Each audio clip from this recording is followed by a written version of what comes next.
Auzu billahi minash shaitanir rajim. Bismillahir rahmanir rahim.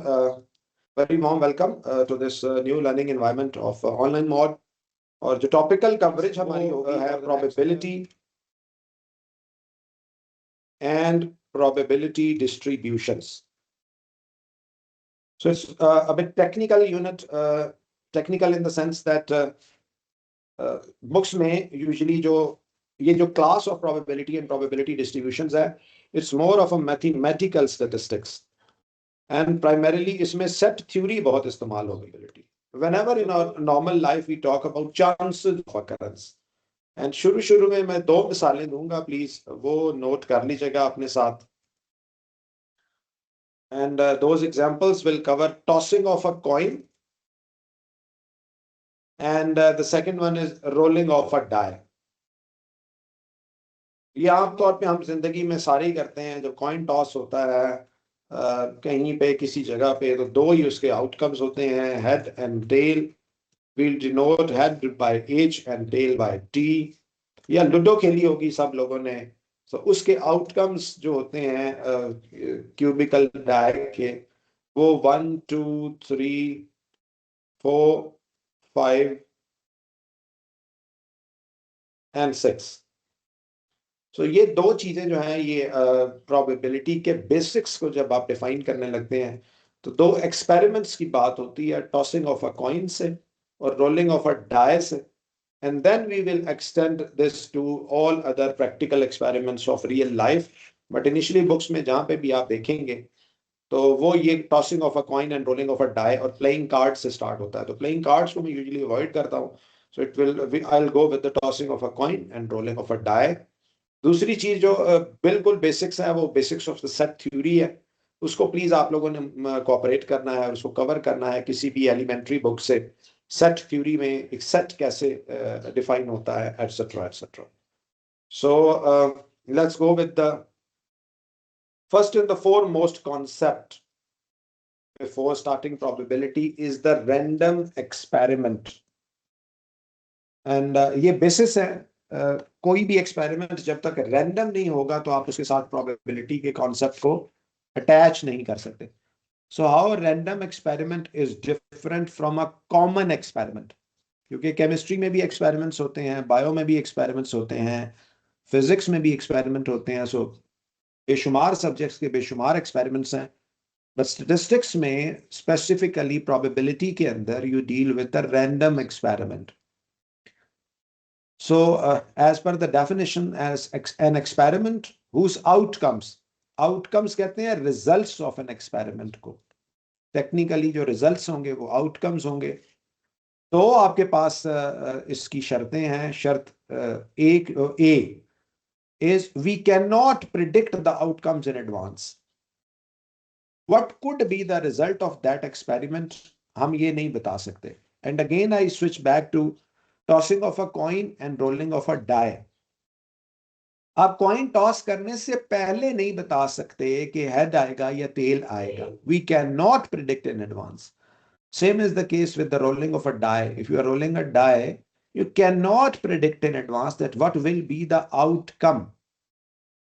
But the second phase of the sentences, second part of the sentences, but we can list its all possible outcomes in advance. हम ये तो नहीं बता सकते in advance that what will be the outcome, लेकिन हम उनको list जरूर कर सकते हैं all possible outcomes को. जैसे in case of a tossing of a coin, तो या हेड आएगा या टेल आएगा.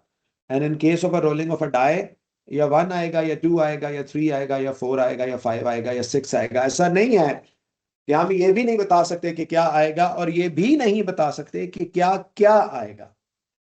So we cannot predict in advance the outcomes of the experiment, but we can list its all possible outcomes in advance. तो जो experiment इस property को hold करेगा, वो एक्सपेरिमेंट आपका रैंडम एक्सपेरिमेंट कहलाएगा. So moving forward, next question is कि अगर हम लिस्ट करना चाहते हैं, बट वी कैन लिस्ट, अभी हमने ये दावा किया है कि हम उसके आउटकम्स को लिस्ट कर सकते हैं. तो what is the procedure of listing the possible outcomes of a random experiment? तो ये नहीं कि जिसकी जैसे मर्जी आएगी वो उनको लिस्ट कर देगा। That listing of the outcomes of a random experiment का एक तरीकाकार वजह कर दिया है, और वो तरीकाकार जो है वो सेट थ्योरी में है, basics of the set theory. अब सेट थ्योरी भी साथ ही स्टार्ट होगी। सो फॉर इंस्टेंस, अगर आप टॉसिंग कर रहे हैं कॉइन की, तो ऑल पॉसिबल आउटकम्स को आपने एक सेट की सूरत में लिखना है। And how to write a set? ये ब्रैकेट्स जो है ये करली ब्रैकेट्स होनी चाहिए, ये पैरेंथेसिस भी नहीं होनी चाहिए, और कोई और ब्रैकेट हम यूज नहीं कर सकते, ना हम ये वाली ब्रैकेट यूज कर सकते हैं। हमें करली ब्रैकेट्स को यूज करना है। जो उसके एलिमेंट्स ऑफ द सेट होंगे उनको कॉमास के थ्रू सेपरेट करना है, इक्वल का निशान डालना है, और यूजुअली इसको एस से डिनोट करते हैं स्टैटिस्टिक्स में, और मैथमेटिक्स में इसको यू से डिनोट करते हैं, जिसको यूनिवर्सल सेट का नाम दिया जाता है। सो रैंडम एक्सपेरिमेंट में जो सेकंड पार्ट है, we can list its all possible outcomes in advance. So how to list them in the form of a set and name that set as a sample space. जैसे आप tossing of a coin है, तो head और tell इसके outcomes हैं, इसको करली brackets के अंदर आप लिखेंगे सेपरेटेड बाय द कॉमास, और इसको आप एस से डिनोट कर देंगे, तो this will be a sample space for the random experiment tossing of a coin. Same is the case with rolling of a die, एस से आप इसको डिनोट करेंगे और इसके लिए करली ब्रैकेट्स यूज करेंगे, तो that set will be known as sample space.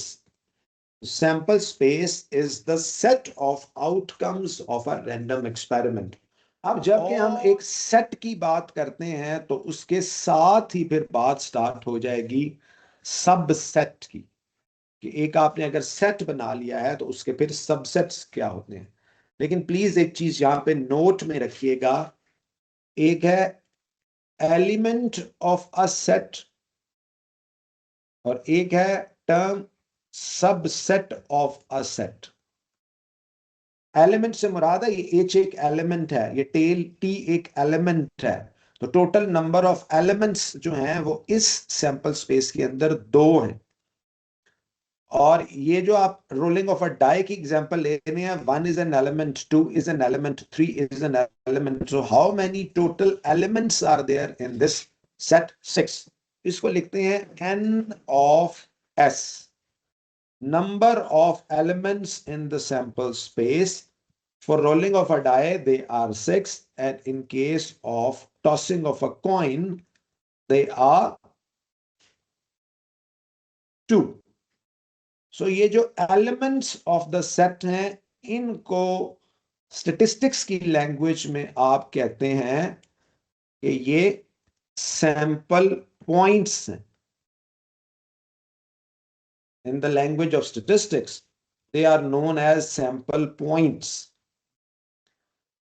And subset of a set जो है उसको टेक्निकली स्टैटिस्टिक्स की लैंग्वेज में बोलते हैं इवेंट। इवेंट। सो पहली जो डिस्क्रिमिनेशन है while studying the concepts of probability, वो है सैंपल स्पेस के बाद के सैंपल पॉइंट्स कौन से हैं और इवेंट कौन सा है। Sample points are the elements of the set, while event is a subset of the set. और सबसेट बनाने का फॉर्मूला जो है वो 2 रेज टू पावर n है। ये प्लीज नोट रखिएगा कि अगर आप किसी भी सेट के एलिमेंट्स की बात करते हैं तो उसका formula 2 raise to power n है, 2 की पावर में n है please, where n is the number of elements in the set, 2 raised to power n.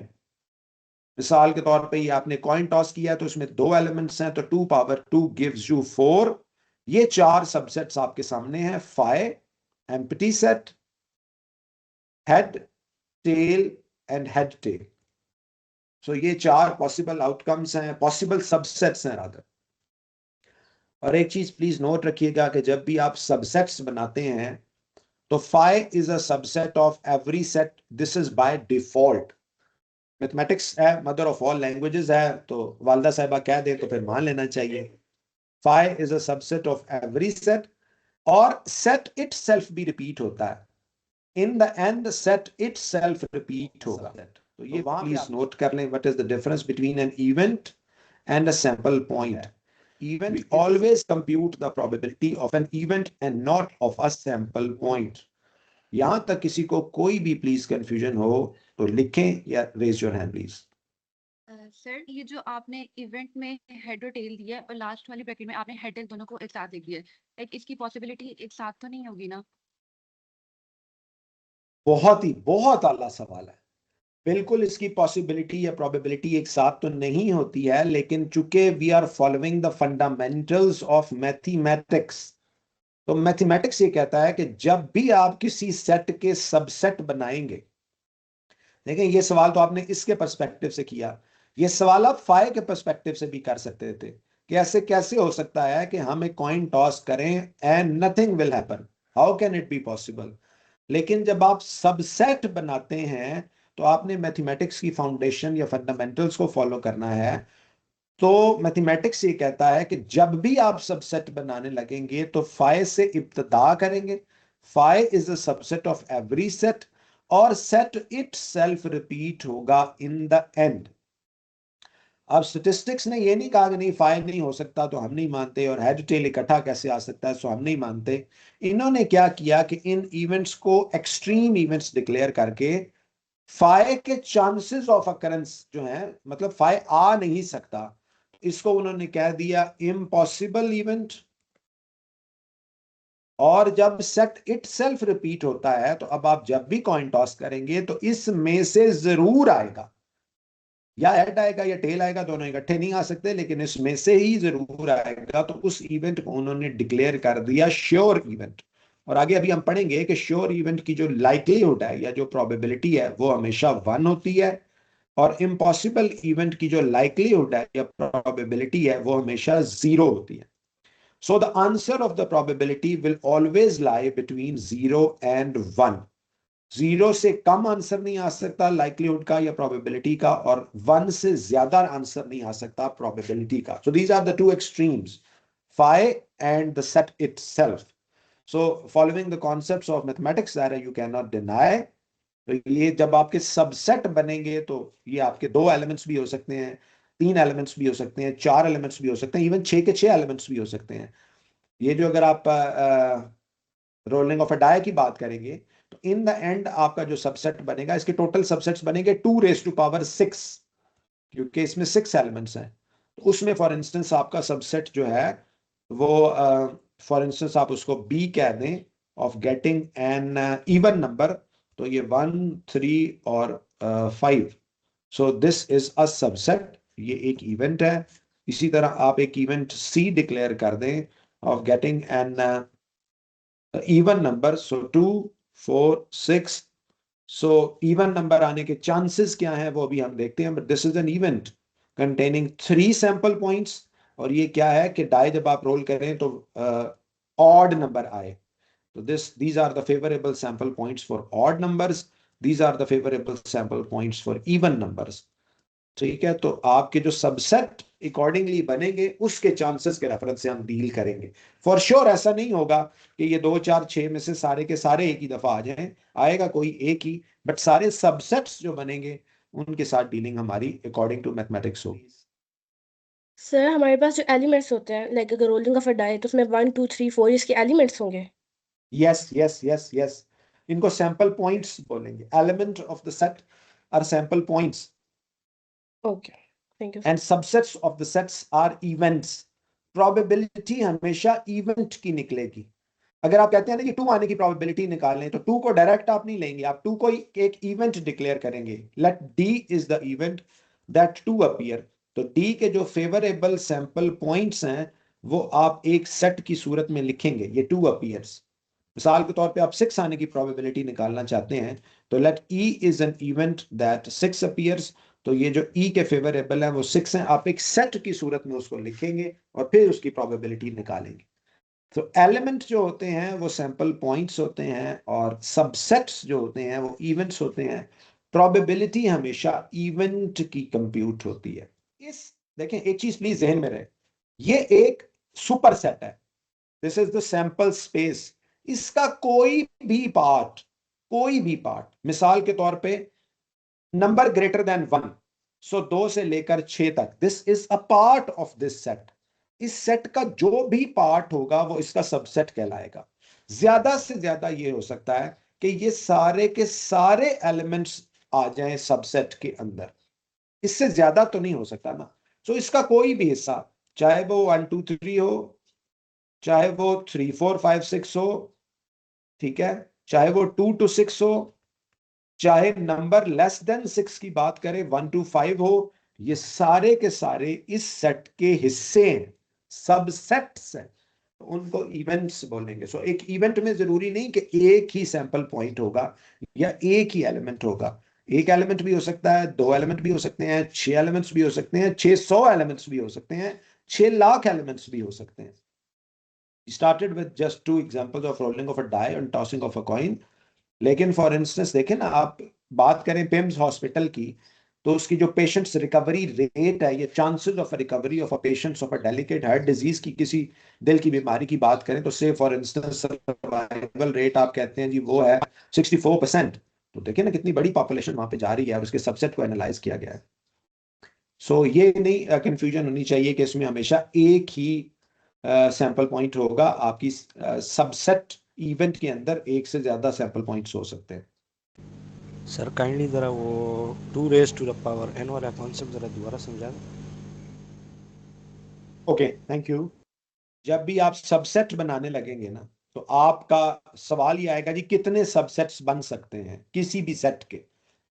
तो आपके जो n है that is the number of elements in the set. मिसाल के तौर पे ये आपके पास एक सेट है जिसके 2 एलिमेंट्स हैं h और t, तो इसके कितने सबसेट्स बन सकते हैं? 2 रेज टू पावर 2, 4, वो 4 मैंने यहां पे लिख दी। और अगर आपके पास ये वाली सैंपल स्पेस हो रोलिंग ऑफ अ डाई वाली, तो इसमें 6 एलिमेंट्स हैं।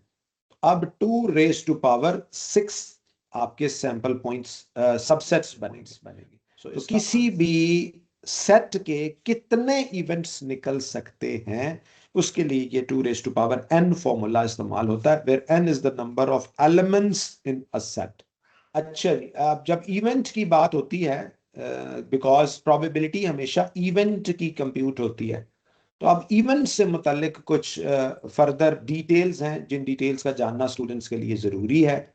उनमें सबसे पहला जो मैंने पहले बता दिया है, तो वो है impossible event and sure event.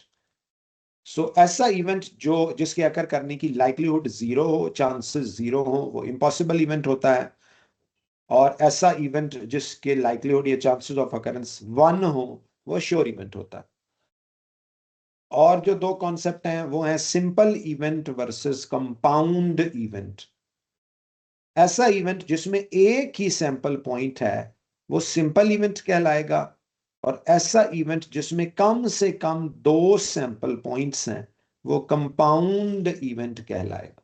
मिसाल के तौर पे टॉसिंग ऑफ अ कॉइन की मिसाल ले लें, तो ये एच में एक सैंपल पॉइंट है तो ये सिंपल इवेंट है, टी टेल में एक सैंपल पॉइंट है तो ये सिंपल इवेंट है, इसके अंदर 2 सैंपल पॉइंट्स हैं तो ये कंपाउंड इवेंट है। तो कोई भी इवेंट सिंपल है या कंपाउंड है, ये कैसे पता चलेगा? ये ऐसे पता चलेगा कि हम उसके एलिमेंट्स को देखेंगे। अगर उसके एलिमेंट्स जो हैं वो एक है तो वो सिंपल इवेंट है, जैसे रोलिंग ऑफ अ डाई में 2 आना सिंपल इवेंट है, 6 आना सिंपल इवेंट है, ऑड नंबर आना 3 एलिमेंट्स हैं तो कंपाउंड इवेंट है, इवन नंबर आना 3 एलिमेंट्स हैं तो कंपाउंड इवेंट है। So simple event versus compound event, ये सिंपल कॉन्सेप्ट है। आगे जी सबसे इंपॉर्टेंट कॉन्सेप्ट आने लगा है, प्लीज उसको जरा ध्यान से सुनिएगा, और मसला हो तो प्लीज जरूर बताइएगा। How to find probability of an event. How to find probability of an event. एक इवेंट की प्रोबेबिलिटी कैसे फाइंड आउट करते हैं, उसका फॉर्मूला प्लीज पहले नोट कर लें। Probability of an event is NA/NS।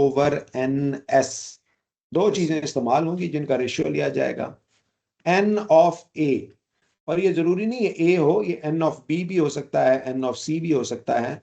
So event का जो भी नाम होगा वो है number of favourable sample points to event A हो या बी हो। जो आप इवेंट डिक्लेयर करेंगे, जिसकी प्रोबेबिलिटी आपको फाइंड आउट करनी है, सैंपल स्पेस में से उसके फेवरेबल सैंपल पॉइंट्स उठा के उसमें रख देंगे। मिसाल के तौर पे अगर ए आपने इवेंट डिक्लेयर किया है दैट हेड अपीयर्स, तो ये आपके पास सैंपल स्पेस है, ये सैंपल स्पेस है, this is the sample space. तो इसमें हेड को कौन सा सैंपल पॉइंट फेवर कर रहा है, this H is favouring head, तो ये आप ए के अंदर रख देंगे that A is equal, let A is the event that head appears, तो ये A is equal to head H. So number of favourable sample points to event A, इसमें कितने हैं, 1। और डिवाइड आपने करना होगा हमेशा जब भी प्रोबेबिलिटी कंप्यूट करेंगे n ऑफ s से। सो वो है number of sample points in the sample space. So जो भी आपकी sample space associated to the random experiment होगी, उसमें सैंपल पॉइंट्स कितने हैं। जैसे टॉसिंग ऑफ अ कॉइन में 2 सैंपल पॉइंट्स हैं, n of s is 2। How to find the probability of an event,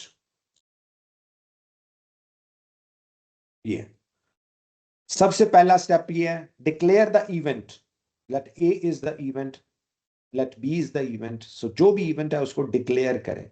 let A is the event that head appears, पहला step है। Define the event, ये आप step 1 लिख लें, define slash declare the event. दूसरे step में right the event, उसका subset लिख लें कि वो कौन सा इवेंट है। और स्टेप नंबर 3 में आपने n ऑफ a यानी कि उस इवेंट के अंदर कितने सैंपल पॉइंट्स हैं वो निकालने हैं, और n ऑफ s से उसको डिवाइड कर देना है, which is 1/2। So finding probability in case of a tossing of a coin, head आने के चांसेस 1/2 हैं, टेल आने के चांसेस 1/2। अब मैं इसको ना आपको एक एग्जांपल स्लोली स्लोली करते हैं ताकि आपको आइडिया हो जाए। In case of a rolling of a die, so in case of rolling of a die, तो सैंपल स्पेस आपकी जो होगी वो होगी 1 2 3 4 5 and 6, this is your sample space. उसके बाद आपने लिखना है n of s, number of sample points in the sample space, क्योंकि ये प्रोबेबिलिटी के फॉर्मूले में डिनोमिनेटर लगेगा, तो इस केस में ये 6 है। अब मिसाल के तौर पे we are interested in finding the probability of getting an even number. Find the probability of getting an even number. So even number आने की probability हमें निकालनी है। So ये जो even number आना है ये एक event है, तो सबसे पहले इसको declare करेंगे। Let A is the event, B is the event, C is the event, जो भी A B C D E F जिससे मर्जी आप डिनोट करना चाहें। Let A is the event that an even number appears। ये आपने इवेंट डिक्लेयर कर दिया। अब इवेंट को राइट डाउन द इवेंट, और कुछ एलिमेंट सैंपल स्पेस के इसमें ट्रांसफर होंगे वो जो इसके फेवरेबल है। 1 इवन नंबर नहीं है लिहाजा इसका फेवरेबल नहीं है, 2 इवन नंबर है वो फेवरेबल है, वो इधर लिखा जाएगा। 3 इवन नंबर नहीं है लिहाजा वो फेवरेबल नहीं है। 4 इवन नंबर है, फेवरेबल है, इधर लिखा जाएगा। इसी तरह 5 ऑड नंबर है, फेवरेबल नहीं है। 6 इवन नंबर है, फेवरेबल है, तो वो यहां पे लिखा जाएगा। सो n ऑफ a जो है वो आपका हो जाएगा 3 और probability of A, P of A का फॉर्मूला बनेगा n of a divided by n of s. So this is equal to 3 divided by 6. So the chances of getting an even number on a die is 3 by 6. That's how you compute the probability. For instance, एक और करते हैं. Find the probability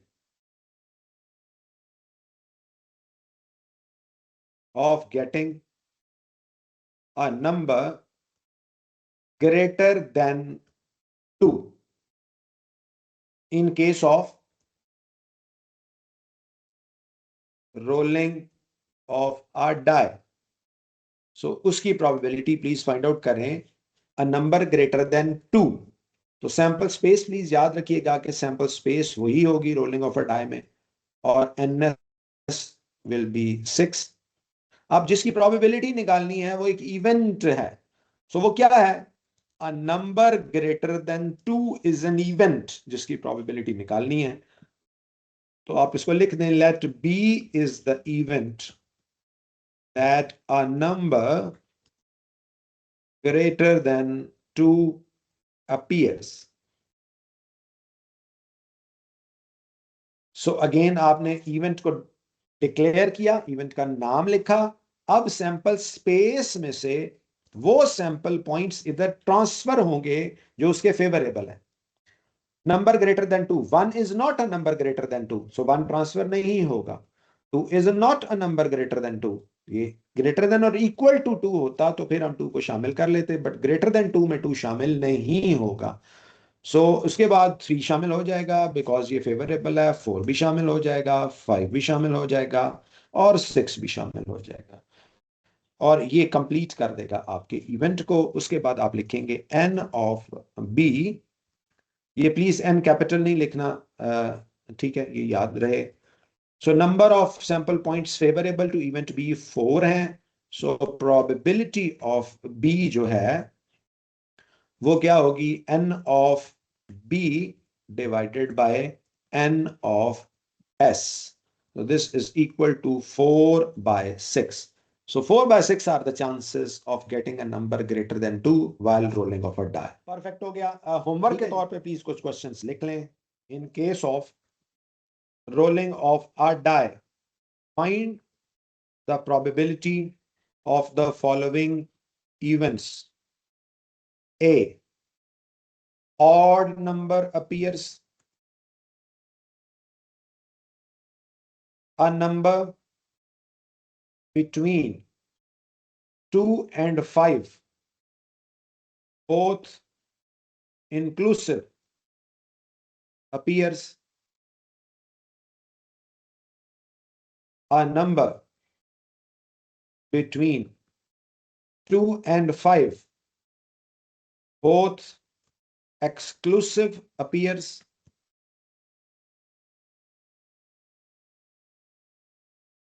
Six appears.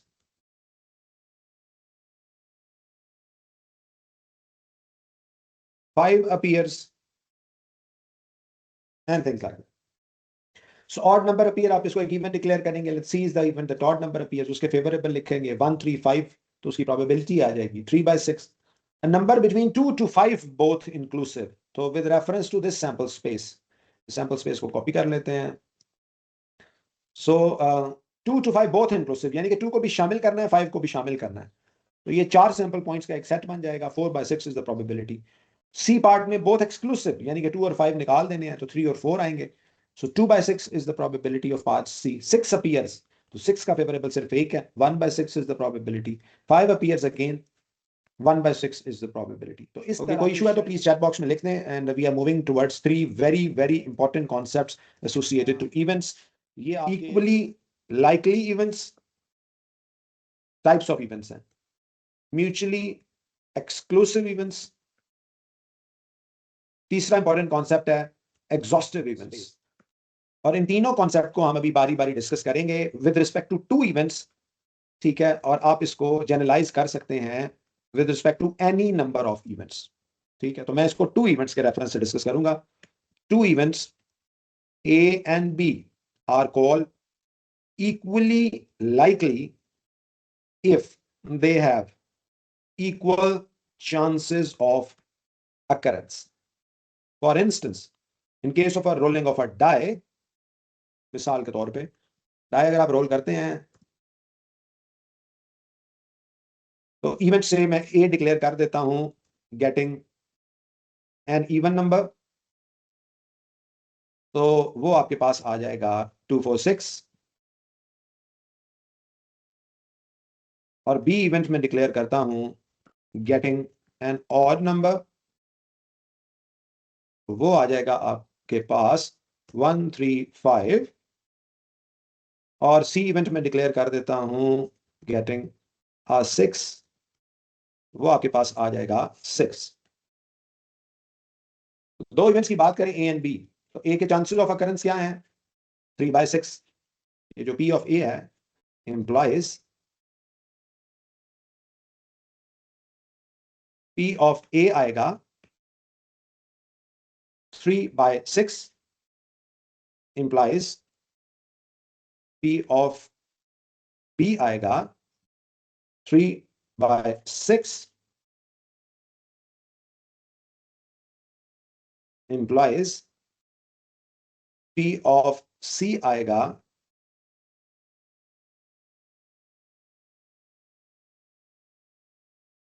1/6.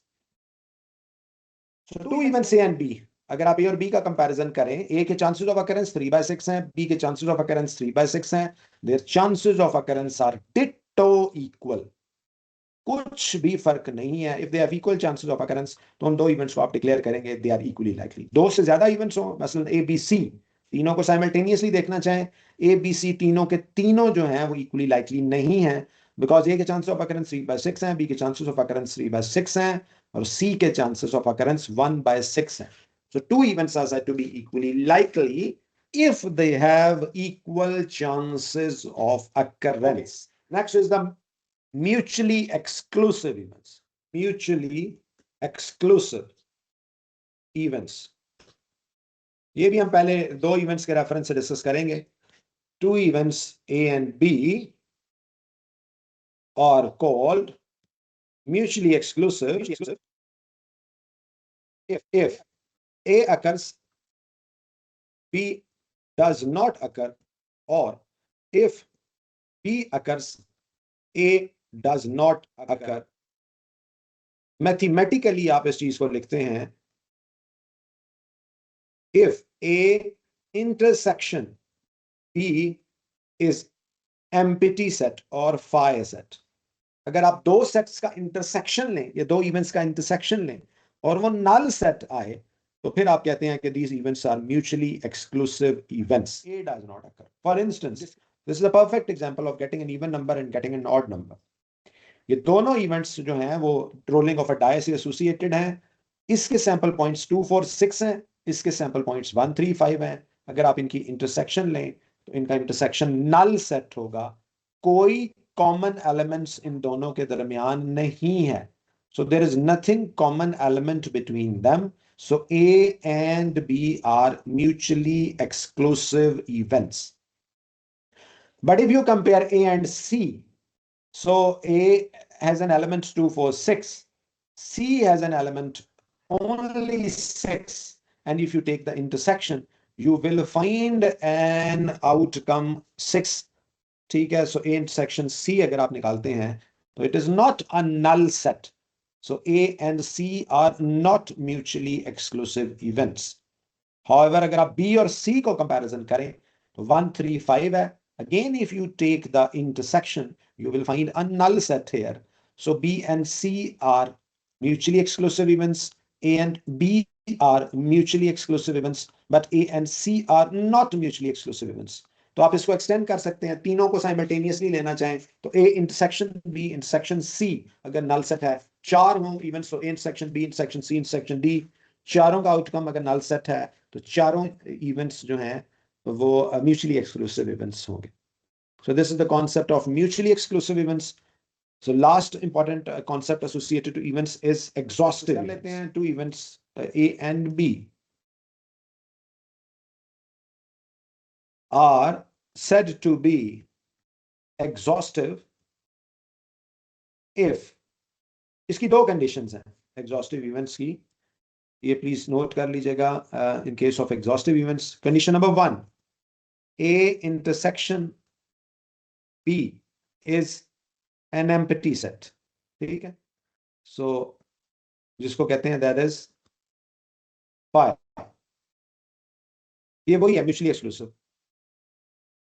And second, A union B is equal to S, entire sample space. If, इसको description में लिखते हैं,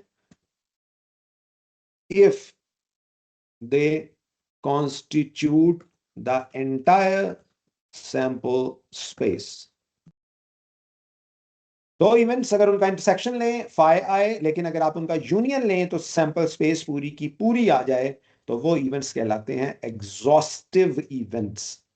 मिसाल के तौर पे again rolling of a die में, this is a perfect example. If you take the union of even number and odd number, you will get 1 2 3 4 5 6, the entire sample space. And if you take the intersection of these two events, you will find a null set. So A and B are exhaustive events. So exhaustive events होने के लिए पहली शर्त ही mutually exclusive होना है. Mutually exclusive होना पहली शर्त है exhaustive के लिए. लेकिन आप बाकी अगर कंपेयर करें, फॉर इंस्टेंस आप A और C को कंपेयर करें, A और C पहली शर्त थी उसकी जो है वो null and void हो जाती है, because there is a common element of 6 between them. So A and C are not exhaustive events. लेकिन अगर आप B और C का कंपैरिजन करें, B और C का कंपैरिजन करें, तो पहली शर्त तो पूरी हो जाती है, because if you take the intersection of B and C, you will find an empty set. लेकिन आप इसका यूनियन लें तो 1 3 5 6, there is an element of 2 missing here. So the union of B and C does not constitute the entire sample space. So B and C are not exhaustive events. So 3 important concepts, the equally likely events के, events are said to be equally likely if they have equal chances of occurrence. So ये equally likely events हमने cover किया. Then mutually exclusive events are said to be mutually exclusive if A occurs, B does not occur, or if B occurs, A does not occur. और उसके बाद exhaustive events हैं with the two conditions, intersection B is phi and A union B constitutes the entire sample space. Okay, homework लिख लें जी आप अपना please, जो आपने करना है, that is associated to Venn diagram. ठीक है, तो ये आपने गूगल करना है, जैसे अभी आपके सामने I'll Google as well, Venn diagrams of sets of union and intersection, things like that. So ये आपको diagrams मिलेंगी. Venn diagram for instance, ये वाली बहुत इस्तेमाल होती है. So ये Venn diagram, अच्छा एक चीज प्लीज ज़हन में रहे, whenever you are studying Venn diagram, तो जो sample space है, Venn diagram is a pictorial representation of sets. ठीक, सेट को ग्राफिकली या पिक्टोरियली अगर आपने दिखाना हो, तो उसमें सैंपल स्पेस जो है उसको वो रेक्टेंगल दिखाएगा, और जो इवेंट्स हैं वो सर्कल की सूरत में होंगे. तो ये आपको एक वेन डायग्राम नजर आ रही है. दिस इज द रेक्टेंगल, ये सैंपल स्पेस है, इसके अंदर दो इवेंट्स ओवरलैपिंग डिफाइंड है. ये ओवरलैपिंग इवेंट्स हैं. ये अगर सर्कल आप इसको A डिक्लेयर कर लें और इसको अगर आप B डिक्लेयर कर लें, तो there is a common area between A and B. ये देखें ना, उसने शेड कर दिया है. This is A intersection B shaded here. Common area between A and B. और A union B is shaded here. ये A का ये वाला सारे का सारा हिस्सा और ये B वाला सारे का सारा हिस्सा इंक्लूडिंग दैट ओवरलैपिंग एरिया. ठीक है, तो ये आपकी वेन डायग्राम होती है of a set, union of a set, intersection of a set, so ये वेन डायग्राम्स को आपने देखना है and we will discuss hopefully further details associated to Venn diagram. So आप कॉम्प्लीमेंट को जरूर देखिएगा। कॉम्प्लीमेंट फॉर इंस्टेंस अगर आप मैं इसको एक्सप्लेन कर देता हूँ। आपके पास ये सैंपल स्पेस है और ये आपने एक इवेंट ए डिक्लेयर किया हुआ था। सो ए कॉम्प्लीमेंट जो है ए सी से डिनोट करते हैं, सी इसके सुपरस्क्रिप्ट में चला जाएगा। So this will be the A complement. So A complement means S minus A. So S minus A अगर आप करें तो एस को ए में से माइनस करें तो रेस्ट आपके पास आ जाएगा 1 3 5। So this will be the A complement. तो एक ये क्रॉलरी या थ्योरम होता है कि अगर आप ए यूनियन ए कॉम्प्लीमेंट लें तो वो एस बनता है, और अगर आप ए इंटरसेक्शन ए कॉम्प्लीमेंट लें तो वो एम्प्टी होता है। सो अपने कॉम्प्लीमेंट के साथ जब आप सेट को लेके चलते हैं तो वो सेट म्यूचुअली एक्सक्लूसिव भी होते हैं और एग्जॉस्टिव भी होते हैं। सो अगर इसकी ये पिक्चर बनाना चाहें, let me try to make a picture, insert a picture like shapes में दिस इज अ रेक्टेंगल, तो आप यहाँ पे एक रेक्टेंगल बना दें। This will be the sample space. Then आप इसके अंदर we need a circle now, ये वाला। सो इसके अंदर अगर आप सर्कल इंसर्ट कर देते हैं, ठीक है, और इसका कलर फॉर इंस्टेंस ब्लैक कर देते हैं। सो ये this is the Venn diagram of a set. So ये जो ब्लैक कलर है this is A, outside of this black this whole colour, ये ब्लू टाइप जो भी कलर है, this is A complement and this is S. So इस तरह की आपसे चीजें पूछी जा सकती हैं कि इस वन डायग्राम को एक्सप्लेन करें। एक चीज याद रहे कि सैंपल स्पेस हमेशा जो है वो रेक्टेंगल से रिप्रेजेंट होगी और सेट हमेशा सर्कल से रिप्रेजेंट होगा। So this black area is A and this other than black area is a complement, and if you take the union you will get the entire sample space, and if you get the intersection there is nothing common between them. बाकी हम जो है probability distribution का जो concept है random variable का, यहाँ से हमारा आगाज होगा इंशाल्लाह जुमेरात वाली क्लास में। तो रैंडम वेरिएबल के कॉन्सेप्ट को हम तब डिस्कस करेंगे। So thank you very much for the participation, very active participation. So I'll end the class on this note. Thank you so much. See you inshallah next class. Assalamu alaikum wa rahmatullahi wa barakatuh.